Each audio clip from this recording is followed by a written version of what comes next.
Eu queria ter essa alegria todo domingo, tá? Proporciona pra gente aí essa alegria de ver as crianças na igreja, que é uma bênção em nome de Jesus, amém, queridos? Você deve ter recebido um papel aqui na entrada, eu não sei quantos de vocês estão sem. Se você estiver sem, e a sua esposa também, pede para algum outro casal que está do seu lado aí, para compartilhar o papel com você, depois você pode aproveitar e fazer isso, né? Neste papel aqui tem um QR Code. Se você apontar o seu celular para esse QR Code, você vai para dentro da minha plataforma de ensino, e lá a gente tem toda a explicação do que eu vou fazer aqui. Tem um vídeo de 1h17 gravado, explicando como é que você usa este material, tá bem? O propósito que nós vamos começar a trabalhar com a igreja nos próximos 3 meses, é capacitar você para ser um discípulo discipulador, um discípulo que ganha pessoas para Cristo, e uma pessoa que discipula a pessoa que você ganhou para Cristo, amém? Entenderam o propósito ou não?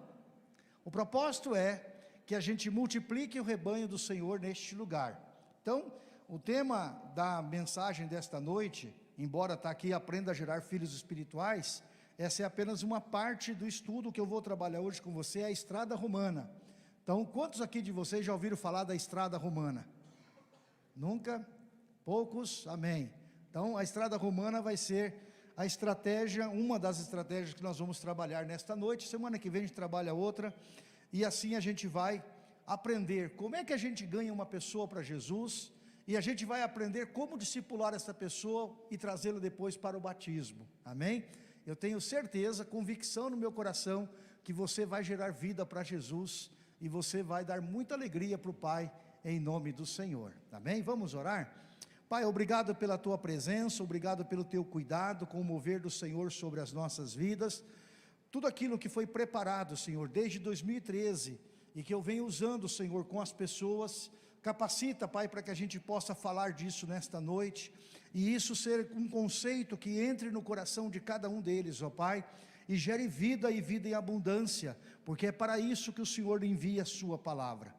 Fala conosco nesta noite, pelo poder da Tua palavra, pela unção do Teu Espírito Santo, em nome de Jesus, amém. Queridos, a igreja do Senhor tem uma missão, amém? Todo mundo sabe que a igreja tem uma missão? A igreja tem uma missão, está lá bem claro, não precisa entrar em crise, ide por todo mundo, pregai o evangelho a toda criatura, quem crer e for batizado será salvo, quem não crer já está condenado, e nós devemos fazer discípulos de todas as nações. Esta é a missão da igreja, é o que realmente vai contar quando o nosso Senhor Jesus voltar para buscar a igreja e dar os galardões para o seu povo. Nós não vamos receber galardão por aquilo que Deus não pediu para a gente fazer.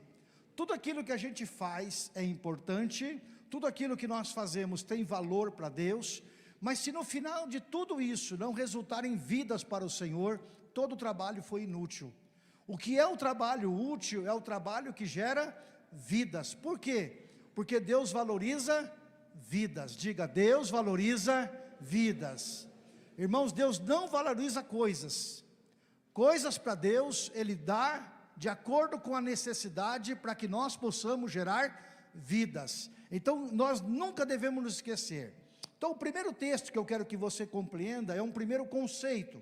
Lá em Lucas, no capítulo 15, versículos 3 a 7, eles vão projetar ali o versículo, mas depois, se você tiver com a sua Bíblia, anota aí, o valor de uma única vida. Lá em Lucas, no capítulo 15, está dizendo assim: então Jesus lhe contou esta parábola, uma história. Veja agora o versículo 4. Qual de vocês que possuindo 100 ovelhas e perdendo uma, não deixa as 99 no campo e vai atrás da ovelha perdida?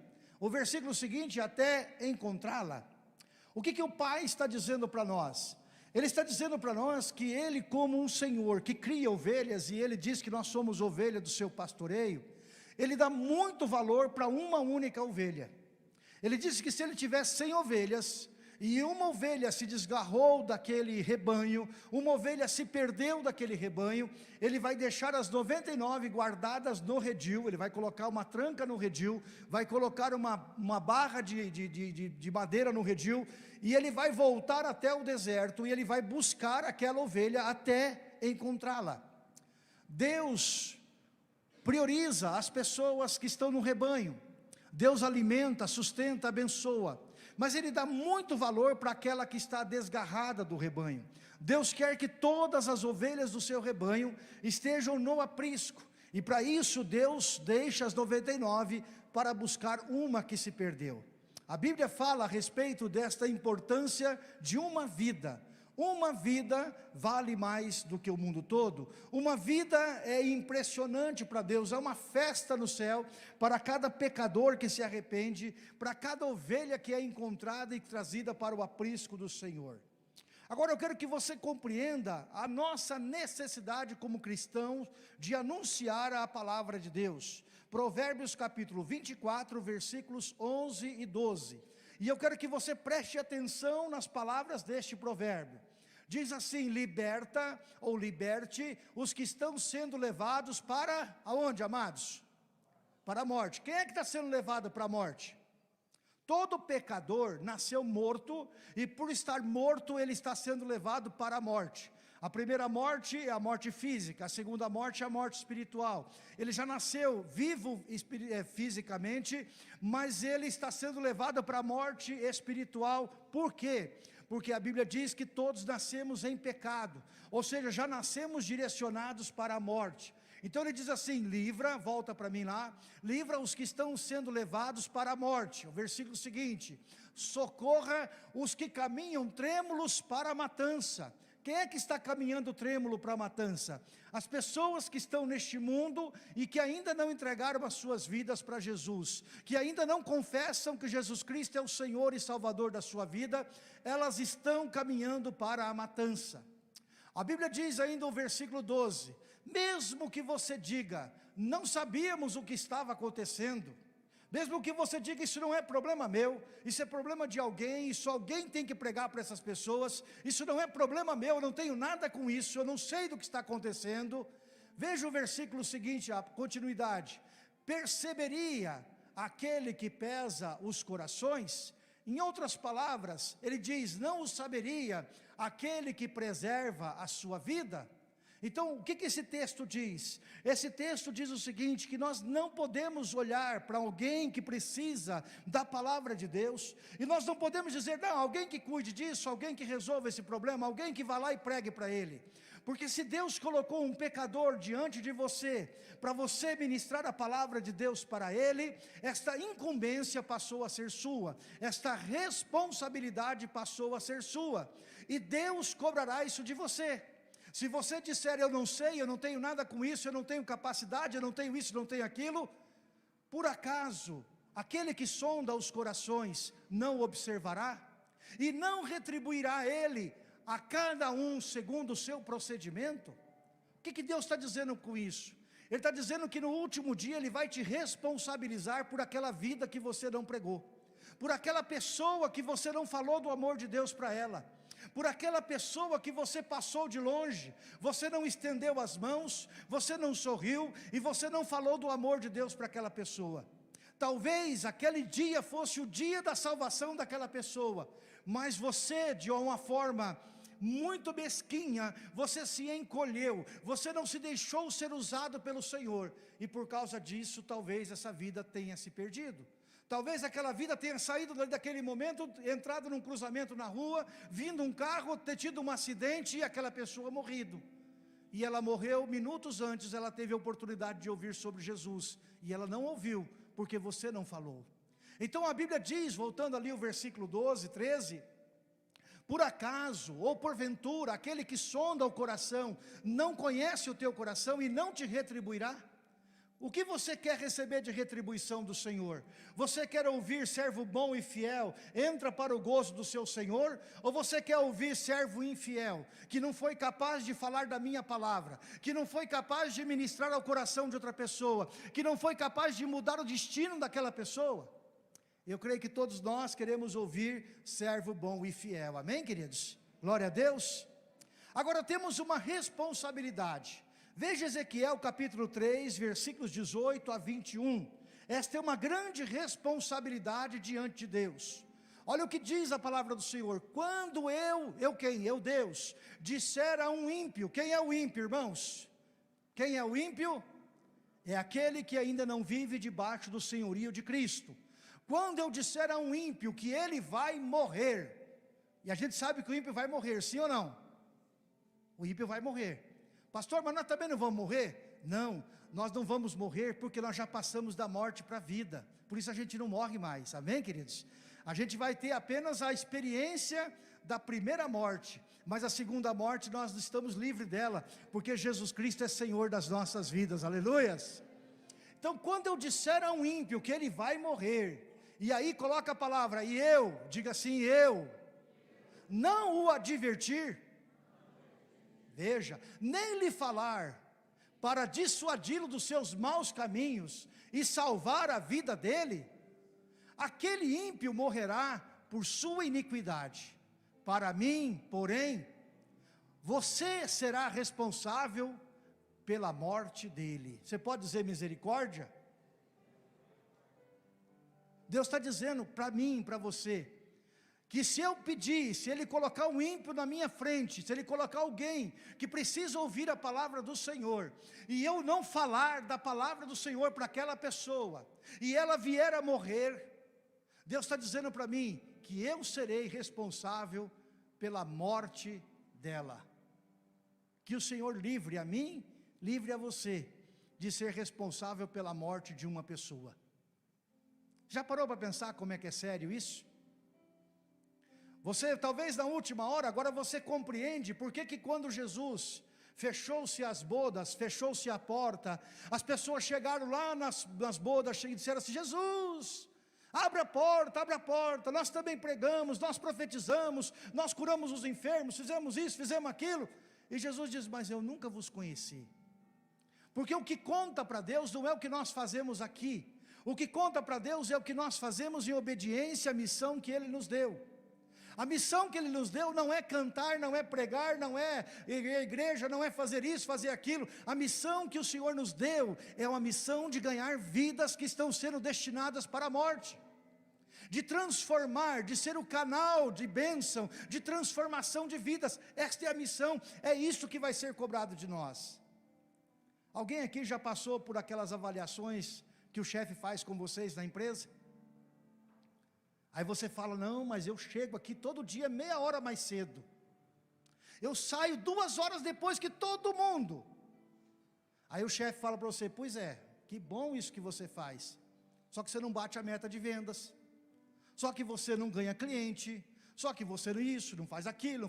Aí você vai querer falar, mas eu quero ter um aumento de salário. Não vai ter. Não vai ter, sabe por quê? Porque o que você deveria fazer, você não faz. O teu chefe não vai te avaliar porque você chega meia hora mais cedo, mas ele vai te avaliar se você é fiel no cumprimento daquilo que ele ou a empresa espera de você. Você já viu alguém ser premiado que não atende o objetivo da empresa e faz tudo ao contrário do que o chefe pede? Não consegue ser abençoado. Então, da mesma forma, Deus está dizendo para mim e para você que nós seremos responsáveis pelas mortes das pessoas que nós não pregarmos a palavra. Eu acho que agora você vai começar a andar na rua de cabeça erguida, e vai começar a falar, Senhor, qual que é hoje? Hoje eu não quero levar para o túmulo alguma responsabilidade sobre a vida de alguém. Senhor, eu não quero, Senhor, que seja apenas para pregar a palavra para uma pessoa, para 2 pessoas, eu não quero ser responsável. Vamos agora para 2 Timóteo, capítulo 2, versículos 1 a 2, e o que Deus espera que nós façamos, depois que a gente aprende a palavra de Deus, que a gente compreende a palavra de Deus, o que nós devemos fazer.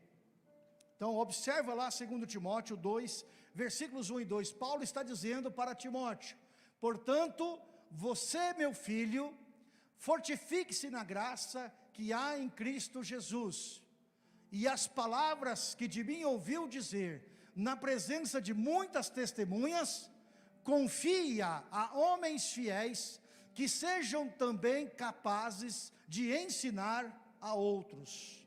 Olha que texto tremendo. E as palavras que você está ouvindo de mim, Paulo está dizendo para Timóteo, eu quero que você pegue essas palavras, e você reproduza isso na vida de outras pessoas, de forma que elas também sejam capazes de fazer com fidelidade, de ensinar com fidelidade a outras pessoas. Foi por isso que o Evangelho chegou até mim e até você. Porque lá Paulo ensinou Timóteo. Timóteo ensinou os seus discípulos. Os discípulos de Timóteo ensinaram outras pessoas e foram ensinando, até que nós chegamos nos nossos dias de hoje. E até que Jesus volte, nós precisamos continuar este processo. Nós precisamos continuar este ciclo. Nós precisamos continuar ministrando ao coração de outras pessoas e fazendo de uma forma tão didática que ela seja capaz de aprender para fazer igual, para reproduzir aquilo que está sendo ensinado. Então eu quero falar com você nesta noite, isso foi só a introdução, sobre a importância de você usar as 4 leis espirituais ou a estrada romana, e as 4 leis eu vou falar outro dia. Quando você estiver conversando com uma pessoa para apresentar o plano da salvação, nós estamos vivendo agora um momento de pós-modernidade, onde as pessoas não acreditam mais em deuses. A pessoa, aliás, ela acredita em tudo quanto é Deus, mas ela não acredita mais que há um Deus vivo e um Deus verdadeiro. Então as pessoas hoje, elas têm carência de uma base concreta de fé. E para nós cristãos, tudo que nós cremos, tudo que nós somos e tudo que nós vivemos está escrito na palavra de Deus. Nós somos o povo da palavra de Deus. Tudo que nós vivemos no nosso dia a dia é por causa da palavra de Deus. Então, quando você for ministrar este estudo para alguém, eu quero que você pegue a sua Bíblia e pergunte para esta pessoa o que este livro representa para ela. Ela vai dizer uma série de coisas, vai dizer que é uma história antiga, vai dizer que é uma narrativa de criação, vai dizer um monte de coisa aqui que ela possa querer dizer para você. Mas a resposta correta que você vai dizer para ela, depois que ela falou, você vai dizer o seguinte: eu sou um cristão e eu creio e acredito que a Bíblia é a palavra de Deus. Por quê? Porque tem grupos de pessoas que acreditam que a Bíblia não é a palavra de Deus. Acreditam que a Bíblia pode até conter a palavra de Deus.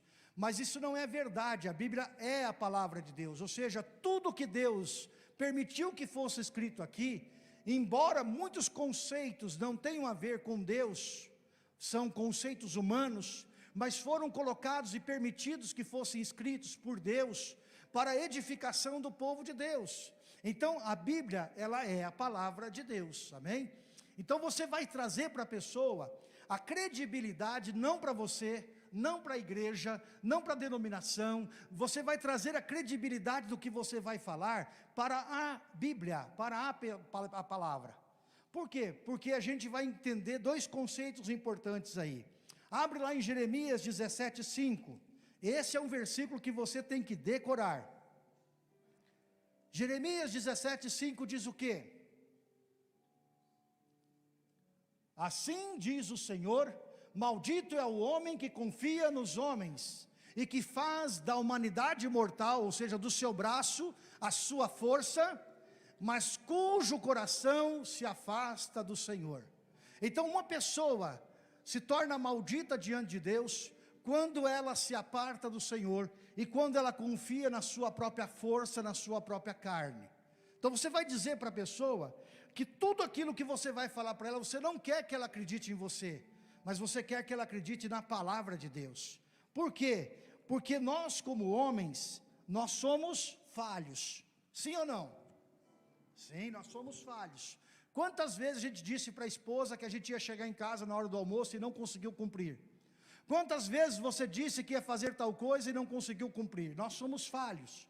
Então você vai trazer a evidência, vai trazer a concretude, vai trazer a experiência real para a palavra de Deus. Você vai dizer para a pessoa o seguinte: olha, eu não quero que você confie em mim, mas eu quero que você confie na palavra, porque é a palavra de Deus. Confie na Bíblia, porque ela é a palavra de Deus. Então a gente viu que o homem, ao se afastar do Senhor e confiar da sua própria força, se torna maldito. Então você não quer que a pessoa confie em você. Agora, será que nós podemos confiar em Deus? E nós estamos dizendo que aqui está a palavra de Deus. Será que nós podemos confiar em Deus? Só que você tem que abrir a Bíblia para mostrar isso para ela. Por quê? Porque nós vivemos um tempo em que as pessoas não acreditam em nada, ou acreditam em tudo. E você precisa trazer para uma base concreta o que nós cremos. Então, o que nós cremos não está baseado no que o pastor falou, não está baseado no que eu penso, não está baseado no que alguém no YouTube falou. O que eu creio está escrito na palavra de Deus, amém? Então, vamos lá para Números 23, 19. Então, o primeiro texto diz que o homem é falho, o homem mente e falha. O segundo texto vai dizer quem é Deus. Deus não é o homem para que minta, nem filho do homem para que se arrependa. Aí a pessoa vai fazer uma pergunta para você, mas peraí, eu li lá na Bíblia lá que quando Deus estava fazendo lá teve o dilúvio, Deus se arrependeu. Como é que Deus não se arrepende? Aí você tem duas coisas para fazer nessa hora: ou você esquece tudo e tenta resolver esse problema, ou você faz uma coisa bem simples, fala assim para a pessoa: muito boa essa pergunta que você está fazendo, depois nós vamos esclarecer isso e continua o processo, tá bom? Igual o vendedor ele vai trabalhando as objeções, e ele não entra em objeção que vai dar conflito. Mas para algum crente, tem muito crente que não sabe disso, tem muito crente que não entende isso também. Quando a Bíblia fala que Deus se arrependeu, esta é uma visão pequena, é uma visão distorcida de quem é Deus. Por quê? Para uma pessoa se arrepender, não fala isso para a pessoa, tá? Estou explicando para você. Para uma pessoa se arrepender, ela tem que ter feito algo errado. Deus faz algo errado?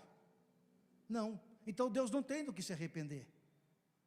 Então, por essa razão, para não ter, como não tinha uma palavra para explicar isso, usou-se um antropomorfismo, que significa o quê? É tentar dar a Deus uma característica humana.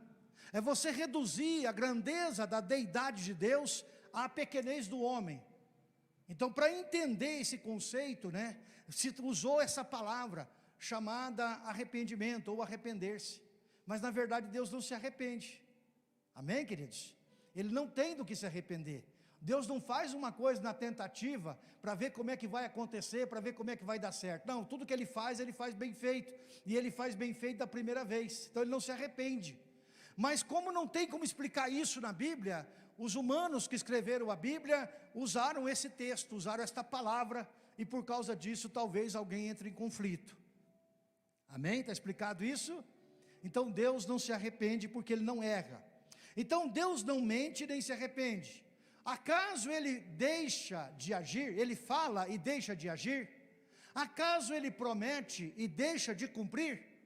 Você pode encontrar na sua Bíblia, procurar na sua Bíblia, uma promessa que Deus prometeu e Ele não foi capaz de cumprir. Não existe.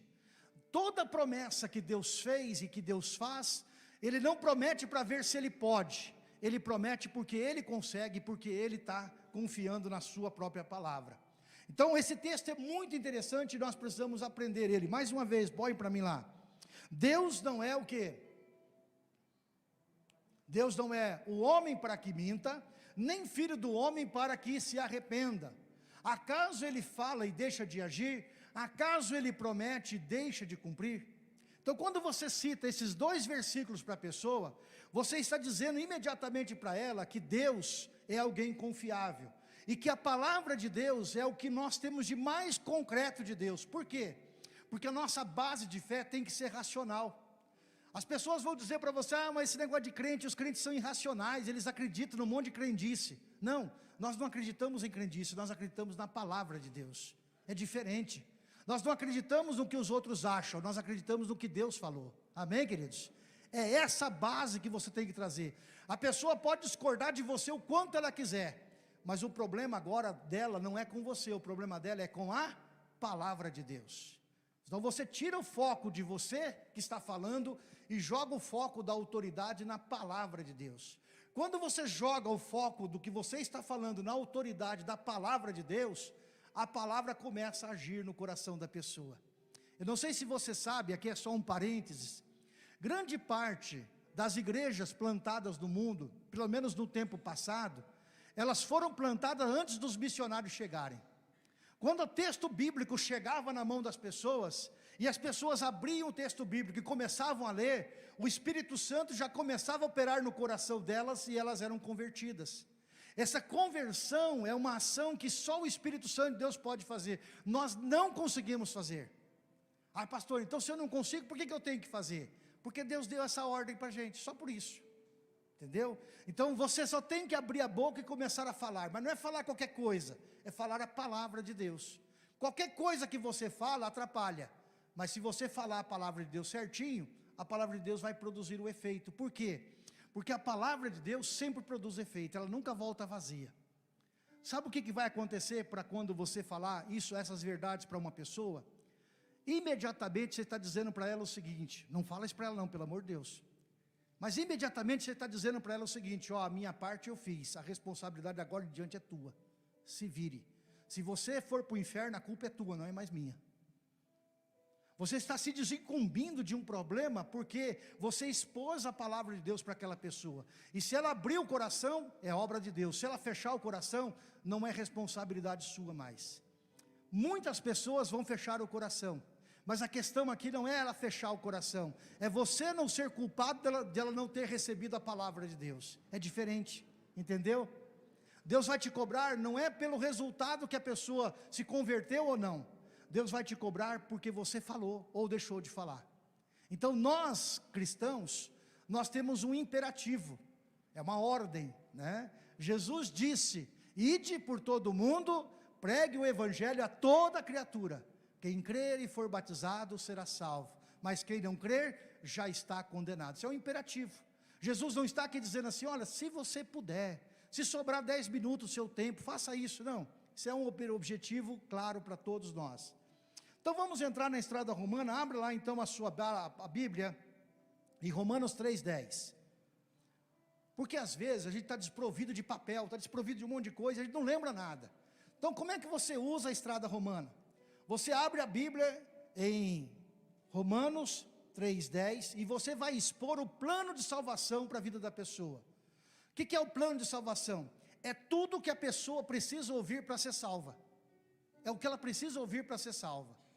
Não adianta você ficar falando assim, não, mas porque na minha igreja, lá todo mundo ganha dinheiro, lá todo mundo fica rico, a minha igreja, porque as pessoas fazem isso, porque ela tem campanha, porque a campanha, o povo ora, e as coisas acontecem. Esquece, tudo isso é besteira. Isso não ganha as pessoas para Jesus. Isso faz as pessoas virem para a igreja atrás de interesse. É o famoso que você ouve por aí, das propagandas, das placas, mas aí a pessoa passa 3, 4 meses aqui, não toma uma decisão na vida, ela continua do mesmo jeito. Por quê? Porque não é o fato de frequentar a igreja que muda a pessoa. O que muda a pessoa é uma transformação que acontece no coração dela. E este coração, ele só pode ser transformado quando existem condições essenciais para que haja transformação. Por isso que a palavra de Deus, ela é comparada a uma semente. Existem sementes que ela cai no solo, ela fica ali 2, 3, 4 anos, ela não germina. Mas num determinado momento cai um pingo d'água sobre aquela semente e é o suficiente para que ela possa explodir. E ela possa germinar e sair dentro dela uma grande árvore. A árvore já estava dentro da semente, mas foi preciso uma gota d'água. As vidas já estão prontas para o Senhor, mas é preciso que você coloque uma gota d'água, que você use a sua mão, o seu poder, a sua graça, a bondade, através de Cristo para ministrar ao coração desta pessoa. Então, eu vou te ensinar agora 7 passos que você deve usar com qualquer pessoa, para que você possa expor o plano de salvação. O que é o plano de salvação? Deus tem um plano para a vida de cada pessoa, sim ou não? E Ele tem um percurso, plano significa percurso. Deus tem um percurso para a vida da pessoa. Então como é que é este percurso? Né? Abre lá em Romanos 3:10, grifa isso na sua Bíblia, risca, e ao lado de Romanos 3:10, você escreve Romanos 3:23. Faz isso na sua Bíblia agora. Romanos 3:10, grifa, e escreve Romanos 3:23. O que diz Romanos 3:10? Como está escrito, não há um justo, nenhum sequer. Então, a primeira informação que essa pessoa precisa receber, é que na face da terra não tem sequer uma pessoa justa, nenhum sequer. E aí você pode dizer, inclusive eu e você, porque realmente ela vai concordar, não há um justo sequer. Talvez uma pessoa possa se achar até um pouquinho melhor do que a outra. Ela possa se achar um pouquinho melhor, porque ela não mata, não rouba, não faz isso, não faz... Só faz uns pecadinhos só, mas ela não é assim tão pecadora. Ela possa se achar um pouquinho melhor que os outros. mas a Bíblia diz que não há um justo sequer. Então todos nós estamos debaixo da mesma realidade, estamos na mesma condição. Agora, por que não há nenhum justo sequer? Aí você vai abrir o segundo versículo, Romanos 3:23. Porque todos, põe para nós lá, porque todos pecaram e destituídos estão da glória de Deus. Vamos ler todos juntos? Pois todos pecaram e estão destituídos da glória de Deus. Quantos pecaram? Todos, inclusive eu e você. Pastor, mas peraí, aonde foi que eu pequei?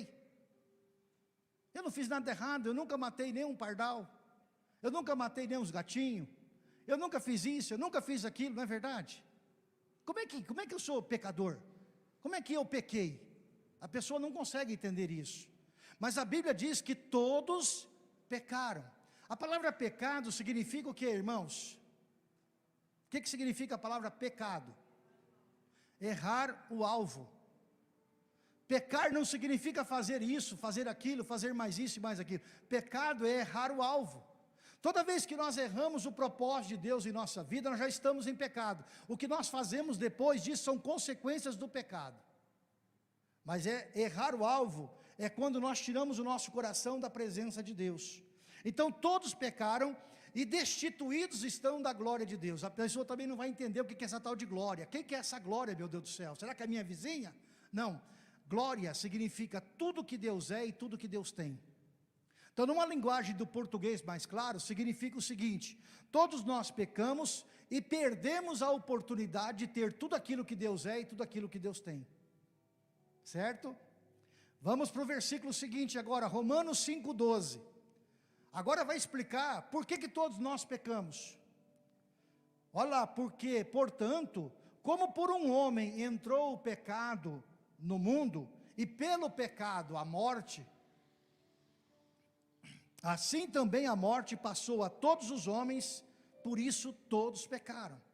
Então vamos voltar lá naquela versão NVI, volta para mim o começo do versículo, porque ele é bem interessante também. Às vezes varia de Bíblia para Bíblia, mas o sentido é o mesmo. Portanto, da mesma forma, como o pecado entrou no mundo por um homem, e pelo pecado a morte, assim também a morte veio a todos os homens. Então, eu não fiz nada, eu não estava no jardim do Éden, eu não sussurrei na cabeça da Eva, não sussurrei para o Adão, não dei palpite na história deles, mas por causa do pecado de Adão e de Eva, entrou a morte no mundo, e pela morte veio a desgraça para todos nós, de forma que todos nós pecamos junto com Adão. É esquisito isso ou não? Depois, quando chegar no céu, vocês façam fila e perguntam para Eva o que passou na cabeça dela aquela hora. Pergunta para o Adão por que ele não agiu, não sei. Mas a verdade é que eu pequei juntamente com Adão lá no jardim do Éden. Você entende isso ou não? O pecado de Adão é o meu pecado. Talvez eu não estivesse lá, eu realmente não estava. Juro para você que eu não estava. Mas se eu estivesse lá, talvez eu teria pecado exatamente igual eles. Então, todos nós pecamos. Então, o pecado de Adão também é o nosso pecado. Por isso ele diz, portanto, como por um homem entrou o pecado no mundo, e pelo pecado a morte, e aqui eu quero que você observe outro conceito. Toda vez que a Bíblia fala em morte, não está falando num sujeito, num caixão. A palavra morte significa separação. Separação. Não tem a ver com o conceito de morte que nós entendemos que a pessoa está morta. Separação. Por isso que quando Deus falou com Adão, que o Adão, se ele comesse do fruto da árvore, ele ia morrer, ele come, e logo em seguida ele não morre. Por que ele não morre fisicamente? Porque o pecado acabou de entrar, e o corpo de Adão e o corpo de Eva eram corpos glorificados, como o corpo que nós teremos um dia. Então, por causa disso, eles não morreram naquele momento. Eles foram morrer 900 e poucos anos depois. Mas por causa do pecado deles, entrou a morte no mundo, entrou a separação. Então, a palavra morte significa separação. Então, quando a gente trabalha, a gente ganha alguma coisa, sim ou não? Todo mundo que trabalha aqui ganha um salário, não ganha? Ganha um salário, ganha uma prebenda, ganha uma participação nos patrimônios, nos líquidos, ganha alguma coisa. Todo mundo que faz alguma coisa, ganha alguma coisa. Então o próximo texto, que é Romanos 6, 23, vai mostrar o que acontece comigo e com você que somos pecadores. Então nós já vimos que todos pecamos, estamos destituídos, que o pecado entrou através da vida de um homem, e por causa disso todos nós fomos contaminados, e agora nos tornamos todos pecadores. Então Romanos 6, 23 diz assim: porque o salário do pecado é o que, irmãos? A morte. Nesse momento você pode dar um tapa na tua Bíblia e dizer, e perguntar para ela o seguinte: e se a história acabasse aqui na vírgula? Se a história acabasse aqui, onde é que você e eu estaríamos? Ela vai dizer para você: estaria mortos, né? E é verdade. Olha o que diz lá Romanos 6, 23, porque o salário do pecado é a morte, vírgula, mas o dom gratuito de Deus é a vida eterna, por Cristo Jesus nosso Senhor. Entendeu agora a diferença? Aqui nós temos um problema com essa palavra dom. Essa palavra está mal usada, ela não é, na verdade a palavra é presente. Toda vez que você ler dom, você leia e entenda presente, porque na tradução para o inglês se colocou presente, mas na tradução para o português se colocou dom. E aí a pessoa pensa assim: não, mas é dom de cantar, dom de falar, dom disso. Não, não é nada disso. Ele está dizendo o seguinte, num português bem claro: porque o salário do pecado é a morte, mas o presente gratuito de Deus é a vida eterna, por Cristo Jesus nosso Senhor. Então o que esse versículo está dizendo? Está dizendo exatamente qual o resultado do pecado em nossa vida, que é morte. Está dizendo que Deus nos deu um presente chamado vida eterna, e esse presente é recebido através de Cristo Jesus nosso Senhor. É isso que esse versículo está dizendo. E a pessoa vai entender isso sem você fazer força. É incrível como a palavra de Deus, ela se explica. A pessoa vai entender isso assim claramente. Você não precisa explicar muito não. Porque o salário do pecado, vamos dizer todos juntos? Porque o salário do pecado é a morte, mas o dom gratuito de Deus é a vida eterna, por Cristo Jesus nosso Senhor. Vamos então agora para o próximo versículo, que é Romanos 5, 8. Mas Deus prova o seu amor para conosco, em que Cristo morreu por nós, sendo nós ainda pecadores. O que este versículo tem a ver com os anteriores? Lembra que no versículo lá, no Romanos 5, 12, nós vimos que como a morte entrou por causa de um homem, agora Cristo, sendo um único homem, morreu por causa do nosso pecado. Então por isso que Jesus é o segundo Adão. Ele é o segundo Adão, por quê? Porque o primeiro Adão veio, falhou. Aí teve que vir o segundo Adão para resolver o problema do primeiro Adão. Então por isso que a morte de Jesus, ela é substitutiva. E ela é uma prova de amor de Deus para conosco. Então Deus prova o seu amor para conosco, através do que Deus prova? Pelo fato de Cristo ter morrido por nós, quando nós éramos ainda pecadores. Deus não esperou a gente se converter, ficar bonzinho para mandar Jesus para morrer por nós. Ele morreu por nós quando nós ainda éramos pecadores. Assim como Adão pecou por nós quando nós nem tínhamos nascido ainda. Ficou claro agora essa ligação? O que uma história fecha a outra? Então Cristo morreu por nós, porque Deus está provando o seu amor para conosco. Então é uma prova de amor, quando nós éramos ainda pecadores. Então Deus tomou a iniciativa. A iniciativa de alcançar a minha vida e a sua vida é de Deus. Lembra da primeira passagem lá, da parábola da ovelha? É o pastor que deixa as 99 e vai buscar aquela ovelha que está perdida, porque aquela ovelha tem valor para ele. É exatamente isso que Deus espera que a gente compreenda. Então Deus prova o seu amor para conosco, somos amados, porque Cristo morreu por nós, sendo nós ainda pecadores. Agora, o que eu tenho que fazer para ser salvo? Então Romanos capítulo 10, versículos 9 a 10 diz: a saber, se com tua boca confessares ao Senhor Jesus, e em teu coração creres que Deus o ressuscitou dentre os mortos, serás salvo. Visto que com o coração se crê para a justiça, e com a boca se faz confissão para a salvação. Então a nossa boca é fundamental, mas o nosso coração também. Então Então a salvação é algo que Deus opera no coração e também na nossa boca. Por isso que Jesus diz, a boca fala do que o coração está cheio. Se o nosso coração não for contado, não for impactado com a verdade do Evangelho, a boca não vai conseguir falar. E se o coração da pessoa não for transformado, e ela não conseguir falar com a sua boca, ela não pode ser salva. Por isso que nós temos uma característica como batistas, nós cremos no livre-arbítrio, e essa é a resposta que o homem deve dar diante de Deus. Ou seja, Deus propõe para ele a vida e a morte. E ele então, uma vez que compreende o valor da vida e o valor da morte, ele deve dar uma resposta a Deus. E essa resposta tem que estar coerente no seu coração e na sua boca. Não pode ser uma resposta só do coração, tem que ser uma resposta da boca. Ela tem que abrir a boca, ela tem que declarar.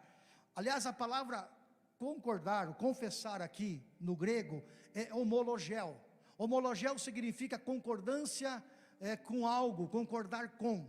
Por exemplo, quando você faz a dispensa do trabalho, quando você é mandado embora, ou quando você pede as contas, você não tem que ir lá no sindicato, eles vão bater um carimbo de homologação na tua demissão, nos teus documentos, lá na tua carteira, nos documentos que você levar lá na Caixa Econômica, para pegar o seguro-desemprego, tem que ter o carimbo da homologação. A palavra homologação no grego significa concordar com. Então esse texto bíblico está dizendo assim, se com a tua boca concordares com o Senhor Jesus, e em teu coração creres que Deus o ressuscitou dentre os mortos, vai ser salvo, será salvo. Por quê? Porque com o coração se crê para a justiça. O que é a justiça? A justiça é que Jesus morreu no meu lugar, morreu pelo meu pecado. E com a boca se confessa, ou se faz confissão, ou se faz concordância para a salvação. O último texto, Romanos capítulo 10, versículo 13. Porque todo aquele que invocar o nome do Senhor será o quê? Salvo. Então o que a pessoa precisa fazer, irmãos? Ela só precisa invocar o nome do Senhor. O que a pessoa precisa fazer para ser salvo? Não tem que vir na igreja, não tem que pagar, não tem que fazer 7 semanas de promessa. O que a pessoa precisa fazer? Receber Jesus, confessar Jesus como seu Senhor e seu Salvador. E quando você termina de expor esses 7 versículos, você vai perguntar para a pessoa, você gostaria de receber Jesus como seu Senhor e Salvador? Tudo o que ela precisava saber está aqui, ó, nos 7 versículos. E você vai se surpreender, você vai começar a ver pessoas chorando, porque abriram a Bíblia e o Espírito, porque é assim, irmãos, ó, quando você está fazendo isso, o Espírito Santo está trabalhando no coração da pessoa, você não está sozinho, é incrível, você começa a abrir a Bíblia e começa a expor, e o Espírito Santo vai fazendo, o Espírito Santo vai tomando a vida daquela pessoa. Quando você termina e você faz o apelo, provavelmente ela vai dizer, sim, eu preciso desse Jesus. Como é que eu faço? É simples, feche seus olhos, confessa comigo, e aí você faz uma oração. Senhor Jesus, aqui está o fulano de tal, esta pessoa até hoje não conhecia as verdades da palavra, mas a partir de agora ela conhece, e ela deseja nesta tarde, nesta noite, nesse dia, ela deseja entregar a sua vida para o Senhor. E aí você diz, repete comigo, Senhor Jesus, a partir de hoje, eu entrego a minha vida para o Senhor, eu reconheço que o Senhor é o meu Senhor, o meu Salvador, faz de mim a pessoa que o Senhor deseja que eu seja, em nome de Jesus, amém. Pronto, essa é uma oração.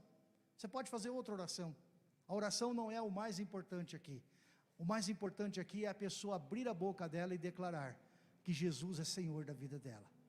E aí você termina o encontro, diz, Senhor, aqui está essa pessoa que o Senhor colocou na minha vida hoje, o fulano de tal, fala o nome da pessoa. Aliás, a coisa mais importante que a pessoa precisa ouvir também é o nome dela. Essa pessoa hoje foi recebida na glória, essa pessoa hoje teve o seu nome escrito no livro da vida, essa pessoa hoje passou a ser uma nova criatura. Ajuda ela, Senhor, nos primeiros passos de fé. Eu te louvo e te agradeço pela vida dela, em nome de Jesus, amém. Dá um abraço na pessoa, diz assim, seja bem-vindo à família de Deus, obrigado porque agora você é meu irmão, é minha irmã, e eu estou aqui para te ajudar a caminhar e crescer na vida cristã. Só isso. você vai ver gente se derramando em lágrimas, você vai ver gente chorando, porque você abriu a Bíblia e falou 7 versículos para ela. Deus quer que você seja um homem, uma mulher tremendamente usado, porque isso é tudo que as pessoas precisam ouvir, queridos. O que resolve o problema da humanidade não é ideologia, o que resolve o problema da humanidade não são filosofias, o que resolve o problema da humanidade é uma transformação interior, que só acontece através da palavra de Deus. Aquele que foi tocado pela palavra de Deus tem o seu coração transformado. A Bíblia diz que neste momento da regeneração, acontece uma transmutação no coração da pessoa. Deus tira dela o coração de pedra e coloca nela um coração de carne. Deus muda aquela pessoa passa a ser outra pessoa, porque agora ela nasce de novo, na família da fé, e a vida dela é completamente transformada, pelo poder da palavra de Deus que opera naquele momento. Só que, você não é uma pessoa que faz um filho e deixa jogado no canto, né? Claro que não. Você vai fazer o filho, e você trabalha para cuidar dele até ele ficar grandão. Até depois de casado, você está cuidando dele, porque ele é filho. E você é um pai espiritual. Nós somos chamados pais espirituais. Então o cuidado não é só falar de Jesus, vira as costas e vai embora. O cuidado é, eu quero poder ser bênção na sua vida, quero poder caminhar com você, eu quero poder te ensinar tudo aquilo que Deus tem me permitido para viver com você. Quando você fizer esse desafio para a pessoa fala, quando é que a gente começa? Quando é que vai ser a próxima semana? Deus vai fazer isso através da sua vida, em nome de Jesus, amém? Vamos cantar, vamos adorar o Senhor. Depois você aponta o teu QR Code para aponta o teu celular para esse QR Code. Lá dentro você vai ter a aula que eu gravei há um tempo atrás. Você vai ter acesso a todos esses vídeos que estão aqui embaixo, você pode assistir. Aliás, foram gravados aqui em Curitiba esses vídeos, são excepcionais. Por exemplo, esse vídeo, Como o Mundo Vê o Cristão, foi gravado aqui em Curitiba, é muito bom. Tem um outro vídeo, Como Não Evangelizar.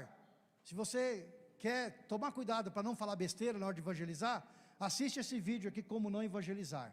E vai ter os demais vídeos ali para você poder ouvir também. Tá bom, queridos? Glória a Deus.